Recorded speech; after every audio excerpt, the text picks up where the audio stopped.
Welcome to the second broadcast of the North American National Party, Chapter 15, State of Indiana video series. Tonight, we're going to be doing something a little bit different.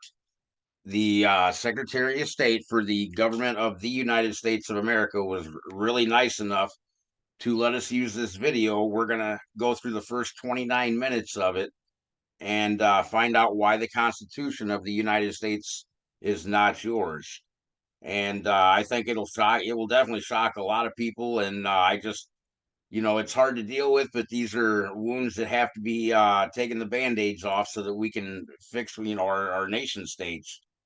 We can each operate independently as long as we come together in social compact. So with that, we will go ahead and get started because this is kind of a long video. And then after that, I want to show you something about what you think you have is not really what you have. So let's get started on this video, and then we'll go Constitution here. show you. The problem that you run into is this, and people don't notice this, but when it comes to capitalization, it means everything. When you say we the people, they're not talking about you and me. They're talking about them as a people, and it's capitalized. There's a reason for that. They also refer to a more perfect union. The perfect union was never a thing. It was called a perpetual union. And that was formed on the Articles of Confederation. I'll show you that. But what they said was, we the people ourselves, our posterity, do ordain and establish this Constitution for the United States of America. This is where people always get mixed up that there was another Constitution too, because they see this for the United States of America. And that always messes them up. The other part is the Congress of the United States. There's no Congress of the United States anymore. It's called the U.S. Congress, U.S. Senate, U.S. House of Representatives.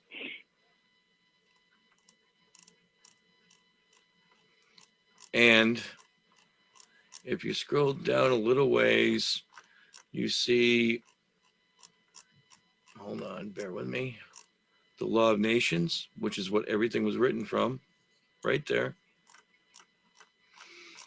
And let's see, Article 2. Where is Article 2? Oh, that's Section 2. Let's go to Article 2. They have one Supreme Court. That's not the U.S. Supreme Court now, is it? Funny how they put different things on different everything. Let's see. I want to go back to Article 2. Article 4 and 5. Article 3. Article 2. Let's see. We have the executive power shall be vested in a president of the United States of America. But if you look at the oath, it says, he shall take the following oath or affirmation. I do solemnly swear or affirm that I will faithfully execute the office of the President of the United States, which means that he doesn't have any executive power, because the executive power shall be vested in a President of the United States of America. He only takes the oath of President of the United States, not United States of America. I just want to get that out of the way. And let's see what happened here.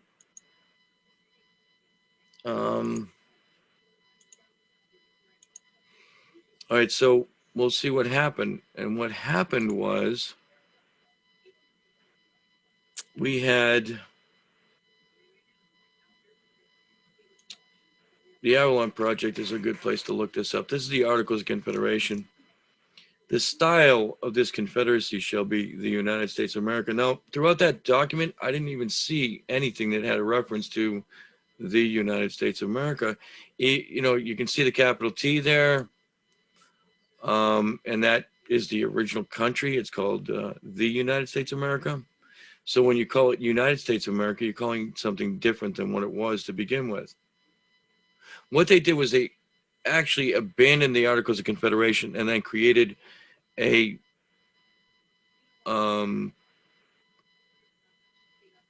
the Constitutional Convention of 1787. And in the Constitutional Convention of 1787, they were supposed to amend the Articles of Confederation, which formed a perpetual union, not a more perfect union. So why did they change it?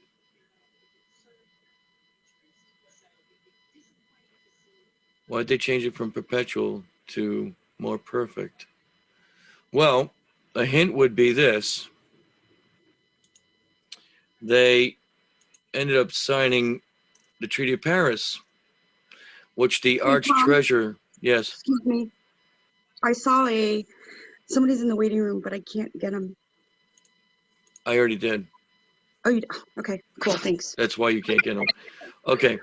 Thanks.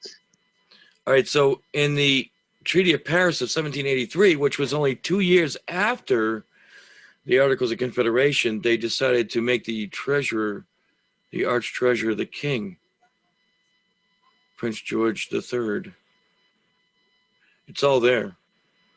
And Prince and Elector of the Holy Empire, etc., and of the lowercase t, the United States of America.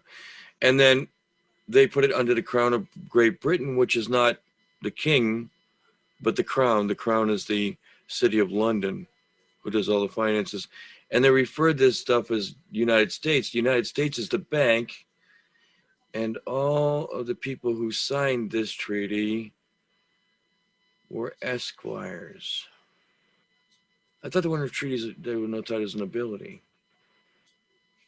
And then they said, for his heirs and successors. So they had already planned on taking over the original country and created this constitution. And if you go back to, hold on. You go back to the signing of the Constitution, you'll see that where is it? Oh, I moved it. Sorry. Bear with me here.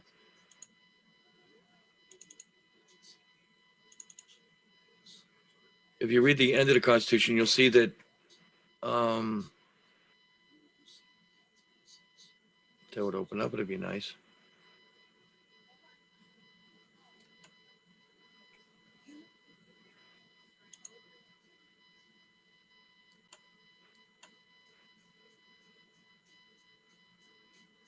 Come on. No, it's messing with me. Oh, there it is. Okay, you'll notice that all the people who signed it were encompassed in a state, but George Washington was not. So if you look at it, you can see they were all encompassed within a state. Every one of them, you can see the brackets in every state. And it was signed G. Washington. He couldn't even sign George. Amazing. I guess they didn't like doing that. And then it said President and Deputy from Virginia. What I'll do is I'll bring up another picture so you can see that better. And that would be right here. G. Washington, President. It's abbreviated because he didn't have enough space. And Deputy from Virginia. Deputy what from Virginia? That's the question, right? Anybody know that answer?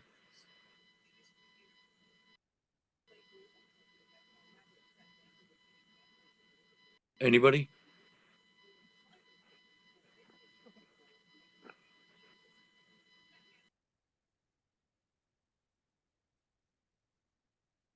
Want me to say it? Yeah, go ahead. Virginia Company. Deputy from Virginia Company. Because that doesn't make any sense if you look at that sentence right there where it says, and Deputy from Virginia. But if you put company on it, well, that seems to make sense because what that was a company transfer.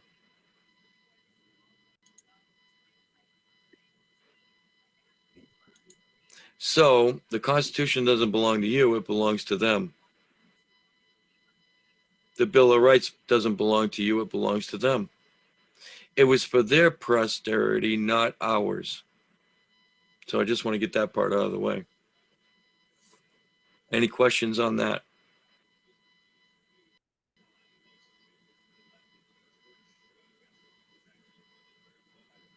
Okay, since there's no questions, what would you do if you lost the Constitution, you knew it wasn't yours, and you had to begin again and fix it?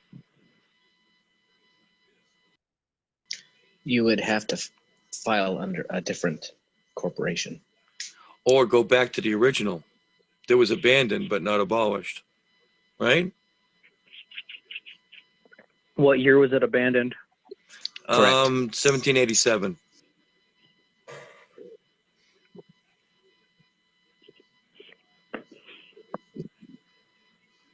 Right around 1787, although they already had plans to get rid of it anyway before that. That's why they changed the name. That capital T means everything when it comes to styling. Wasn't it everybody- 1937 when they actually knew that we existed as the United States of America? Well, no, they already knew that before. What happened was Congress never adjourned. It just left.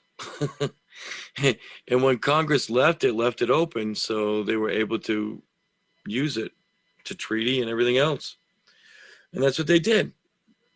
They've been using it for years. So they left during the Great Depression, right? No, actually, that was open way before that. Before that. Way before. Probably around 1787, when they decided to abandon it, that was when it got left open like that. They probably walked out and said, wait a minute, we were supposed to amend the Articles of Confederation. Why are we abandoning it? So when they abandoned it, they left the office open. They were able to use it through power of attorney. You want proof of that? Of course we do. The proof of that would be, even today, you see tweets like this. I am pleased to inform you that the United States of America has reached a signed agreement with Mexico. Tariffs scheduled to be implemented by U.S. That's the military. U.S. is the military. If you remember back in the Civil War and also during the cavalry, they had U.S. all over their stuff. That is the military. So U.S. is the military, and we are hereby indefinitely suspended. Mexico, in turn, has agreed to take strong measures to, and then it goes on down here, stem the tide of migration to Mexico, and this is being done and emulated. Okay, and then what it says down here, if you can read it, it says United States. That's the bank. So you've got the original country, you've got the military, and the bank getting in on this deal.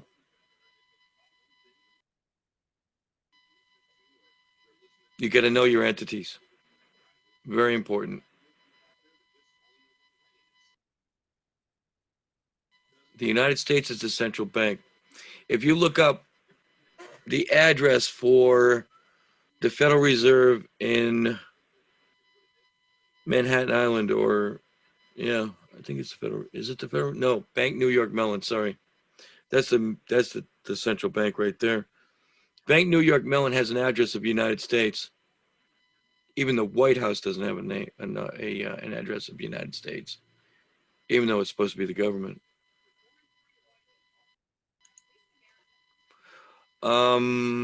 Let's see.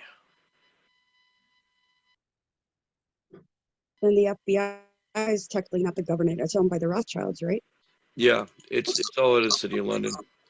If you look at the Dun and Bradstreet report, which is kind of funny because you have a government doing a Dun and Bradstreet report, you will see that this was on Dun and Bradstreet. This is the Executive Office of the Government of the Secretary of the Government of the United States, Washington, D.C. Notice it says Government of the United States Government. It does not say the United States of America at all. It says enacted under Article 2, Section 1 of the Constitution Form 1787, business started 1787. It's a business. It's a company. It's a company called United States of America, or United States being the bank. And there you go. So it's not your constitution. Never has been. I just want to get that out of the way, that part of it. Is there any questions about that at all? I have a question, Tom. This is Yeah, go Bob. ahead. So, what do most people who think they are Americans, what is their actual status? Their status is offshore because if you look up the definition of the United States, Cattle. it says what? Oh, inhabitant you're talking about. Well, would they not be? Our status is chattel. We are cargo lost at sea. No, that's not true. Let me show you what you are. It's right here in the Law of Nations. The inhabitants, as distinguished from citizens, are foreigners who are permitted to settle and stay in the country. Bound to society by their residence, they are subject to the laws of the state while they reside in it. Now, it says, and they are obligated to defend it because it grants them protection. Wear your mask. Though they do not participate in the rights of citizens, Nancy Pelosi, they enjoy only the advantages of which the law or custom gives them. The perpetual inhabitants are those who have received the right of perpetual residence. Remember your tax returns, you check off resident. These are the kind of citizens of an inferior order and are united to the society without participating in its advantages. Their children follow the condition of their fathers, and as the state has given to these the right of perpetual residence, their right passes to their posterity. A nation or sovereign who represents it may grant to a foreigner the quality of a citizen by admitting him into the body of the political society. This is called as naturalization. The body of political society is the body politic. What significance is the body politic? Anyone care to answer that?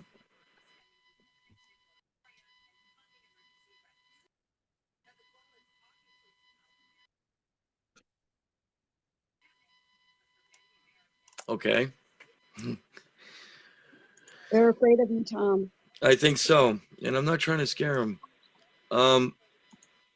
Yeah, you guys, this is totally different than our own government, like literally. You have to know exactly what you're talking about. When you want to fight these people, you don't come out of nowhere and say, oh, we formed a grand jury. Well, what gave you the authority to follow that grand jury? What gave you the authority to do anything if you're just listed as an inhabitant? You're a resident. You're not even a citizen of a state, and you can't become one unless you take an office. Even then, you're not a citizen of the state, really. Kind So of like Italy or anywhere else, right? how do you fight a body politic? You become a body politic. That's how you fight a body politic.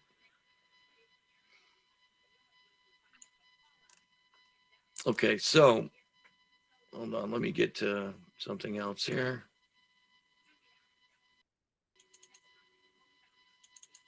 Let's take a look at what the body politic does. Right here. All men, when they form a social compact, are equal in rights, and no man or set of men are entitled to exclusive public emoluments, privileges from the community. Now, if all this was fraud, it would be people. You have never signed on to a body politic. That's why you don't have equal rights, because you never signed on to a body politic. I can show you that in many of the constitutions. Here's Florida. So what does a social compact have that? It binds the people together. Right, okay. Which we don't have, correct? Right. That all free men, when they form a social compact, are equal and have certain inherent and indefeasible rights. Among those are enjoying and defending life and liberty, and of acquiring and possessing and protecting property and reputation, and of pursuing their own happiness. That's in the Florida Bill of Rights. Let's take another one. Let's see, Kentucky. Think they're trying to tell us something here? All men, when they form a social compact, are equal,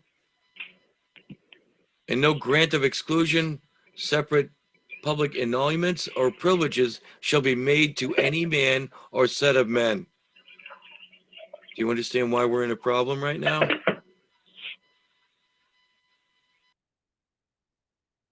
No. Because we don't have a social compact agreement. Okay, but let me, from the skeptic that I am, if you can hear me, this is Patty. Okay.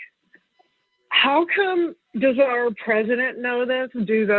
How come nobody knows this if it's true? Or what difference would it make since nobody seems to follow any laws anyway? Okay. Let's put it this way. If you come into honor, you force them into honor.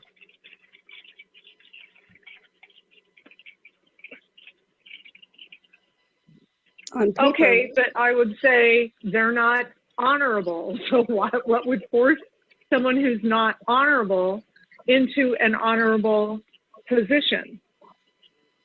That doesn't make sense to me that we're in 2020 and we have all these Rudy Giuliani's and Trumps and people fighting and the gal, I forget her name now, the Kraken gal, and City Powell. And then nobody knows that. Like we're all just living in a la la land. That's what it seems like.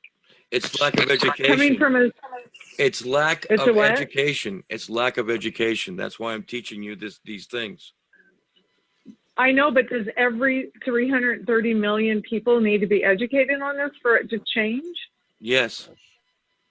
Yes. Well, how is that going to happen? That's why I'm talking to you. But wait, Thomas, by forming assemblies, we can start changing our own communities. That's how it's going to happen. By being educated and changing our own communities with 5 people, we can change a law, a statute, anything we want as the people. We have the power, but we just might need to know the right direction. There's Well, in the same way. Yeah. Oh, sorry, go ahead. Go ahead. No, go ahead.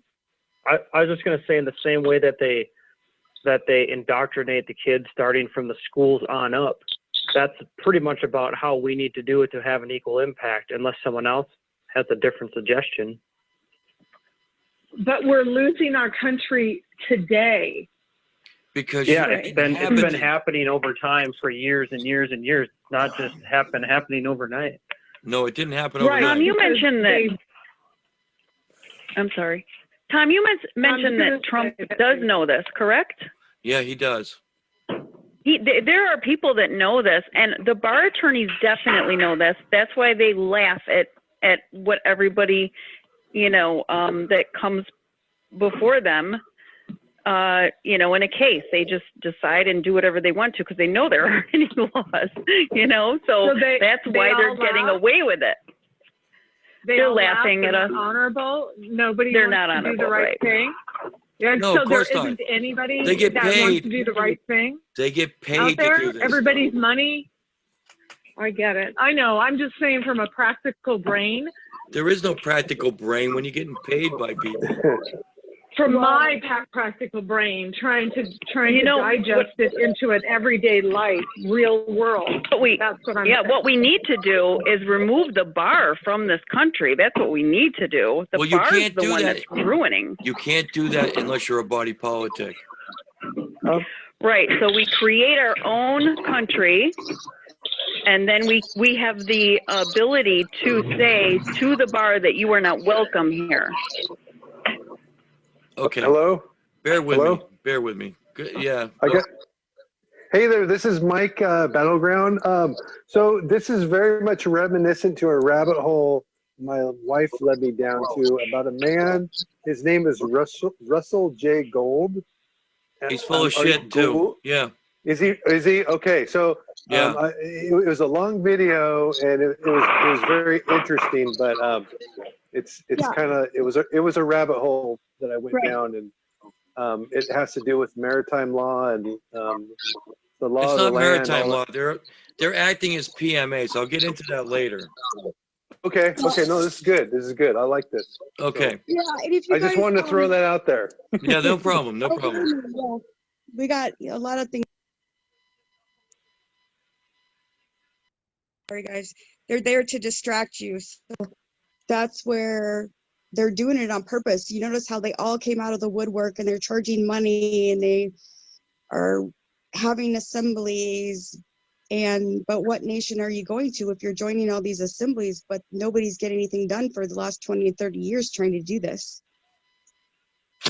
If that makes sense. Okay, here's your deal though. When you go back to this article right here, this really explains it well. That all government of right originates from the people. It is founded in compact only and instituted solely for the good of the whole.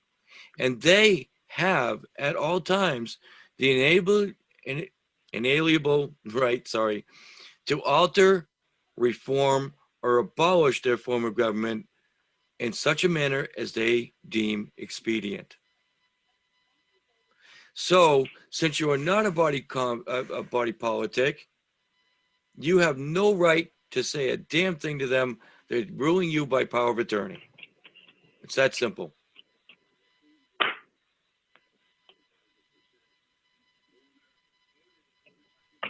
It's all done by power of attorney. So when you look at things like this and you look up your history and you say, wait a minute, when did I ever sign a social compact agreement? Well, I didn't. And because I didn't, well, I did actually, but that's another story in itself.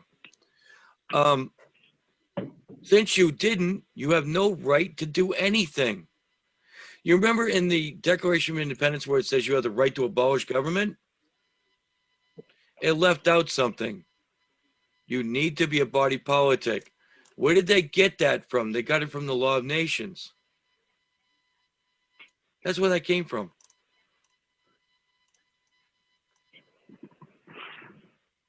There's a book that was written, it was called The Law of Nations. And here it is. Are you ready? If any nation is dissatisfied with the public administration, it may apply the necessary remedies and reform the government. But observe that I say the nation, for I am far from meaning to authorize a few malcontents or incendiaries to give disturbance to their governors by inciting murmurs and seditions.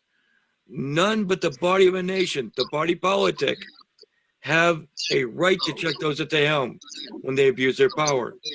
When the nation is silent, obeys, the people are considered approving the conduct of their superiors, or at least finding it supportable. It is not the business of a small number of citizens to put the state in danger under pretense of reforming it. So, if you go back to the law, you have to be a body politic in order to change a government.